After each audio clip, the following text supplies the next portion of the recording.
Telangana state وقف board جمعرات بازار کے اونٹواڑی قبرستان کے تحفظ میں مکمل طریقے سے ناکام خبروں پر گھوڑے اور اونٹوں کو باندھ کر قبرستان کی بے حرمتی کا سلسلہ ایک بار پھر شروع ہو چکا ہے۔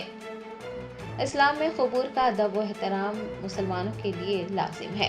قبور پر بیٹھنا، سونا، قبرستان میں گندگی پھیلانا، حتیٰ کہ جوتا پہن کر جانے سے بھی منع فرمایا گیا ہے، لیکن جمعرات بازار کے اونٹواڑی قبرستان کے تقدس کو ایک دہائی سے زائد عرصے سے پامال کیا جا رہا ہے۔ مقامی افراد جو شادی بیاہ اور دیگر مواقع پر گھوڑے سپلائی کرنے کا کاروبار کرتے ہیں، انہوں نے قبرستان کے استعمال کا آغاز کیا تھا اور یہ سلسلہ آج تک جاری ہے۔ اونٹواڑی قبرستان میں جو سینکڑوں مرحومین کی آرام گاہ گھوڑوں اور اونٹوں کی غلاظت اور گندگی پھیلی ہوئی ہے۔ 3300 مربع گز پر محیط اونٹواڑی قبرستان پر ایک مرتبہ پھر قبضہ کرنے سے زائرین اور مقامی لوگوں نے تشویش ظاہر کی ہے۔ تلنگانہ اسٹیٹ وقف بورڈ پر الزام ہے کہ عوام اور وقف پروٹیکشن سوسائٹیز کی جانب سے متعدد شکایت کے باوجود وقف بورڈ چشم پوشی کیے ہوئے ہے۔ قبرستان کی اس طرح سے بے حرمتی ہوتے دیکھ مقامی لوگوں میں مایوسی پائی جا رہی ہے اور ان کا یہ ماننا ہے کہ آیا اس قبرستان کا کبھی تحفظ بھی کیا جائے گا یا نہیں۔ یہاں اس بات کا تذکرہ بھی جانا ہوگا کہ دکن وقف پراپرٹیز پروٹیکشن سوسائٹی کے صدر عثمان بن محمد الحاجری نے اس مسئلے کو اٹھایا تھا۔ سال 2013 میں جسٹس سی وی ناگرجنا نے وقف بورڈ کو اراضی پر کیے گئے قبضے کو برخاست کرنے اور اراضی دوبارہ حاصل کرنے کا حکم دیا تھا۔ عدالت نے اپنے فیصلے میں واضح طور پر یہ بھی کہا تھا کہ اگر بورڈ کارروائی کرنے میں ناکام رہتا ہے تو درخواست گزار عدالت میں واپس جا سکتا ہے۔ عدالت عالیہ کی واضح ہدایت کے باوجود وقف بورڈ نے خود کو محض انتباہ جاری کرنے اور بغیر کسی مؤثر کارروائی کے پولیس میں شکایت درج کروانے تک محدود کر لیا ہے۔ قبرستان کی بے حرمتی سے وقف بورڈ اور اس کے عہدیداروں کا کوئی لینا دینا نہیں ہے۔ وقف بورڈ کے اسی رویے نے ایک مرتبہ پھر قبرستان پر قبضہ کرنے کی حوصلہ افزائی کی ہے۔ لینڈ گریبرز نے اونٹواڑی قبرستان کو چراگاہ میں تبدیل کر دیا ہے۔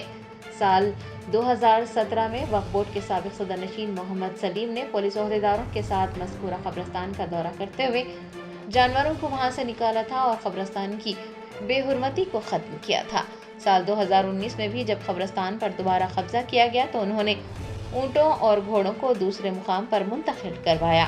کچھ عرصے بعد قبرستان پر پھر قبضہ کر لیا گیا۔ وقف بورڈ کو اس قبرستان کے تحفظ کے لیے سنجیدگی کا مظاہرہ کرنا چاہیے۔ قبرستان کی حصار بندی کرتے ہوئے اس کا تحفظ کیا جا سکتا ہے، قبروں کی توہین روکی جا سکتی ہے۔ جانوروں کے تحفظ کے قانون کے تحت بھی علیحدہ مقدمہ درج کیا جا سکتا ہے۔ وقف بورڈ صدر نشین اگر چاہیں تو اس کی مستقل نگرانی کے لیے عہدیداروں کو متعین بھی کر سکتے ہیں۔ قبرستان پر بار بار تجاوزات اور وقف بورڈ کی سستی نے بہت سے لوگوں کو سوچ میں ڈال دیا ہے کہ کیا کبھی اس تاریخی مقام کو مکمل طور پر محفوظ بھی کیا جا سکے گا۔ کمیونٹی قبرستان کے تقدس کو بحال کرنے اور ہائی کورٹ کے احکامات کو نافذ کرنے کے لیے فوری اور مؤثر کارروائی کا مطالبہ کر رہی ہے۔ یہ بھی کہا جا رہا ہے کہ یا تو اونٹواڑی قبرستان کو استبل میں تبدیل کرنے سے وقف بورڈ کو کچھ آمدنی حاصل ہو رہی ہے، اسی لیے قبرستان کے تقدس کو پامال ریٹیک۔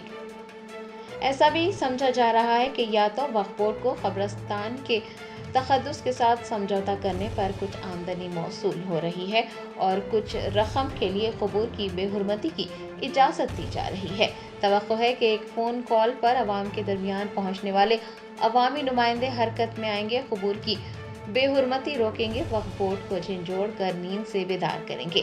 وقف قانون کے خلاف احتجاج کرنے، سیاہ پٹیاں باندھ کر سڑکوں پر اترنے سے کچھ حاصل نہیں ہونے والا۔ بہتر یہی ہے کہ وقت رہتے قبرستانوں، درگاہوں اور خانہ خواہوں کی حفاظت کو یقینی بنایا جائے، غیر مجاز قبضے کرنے والوں کے خلاف مقدمات درج کروائے جائیں۔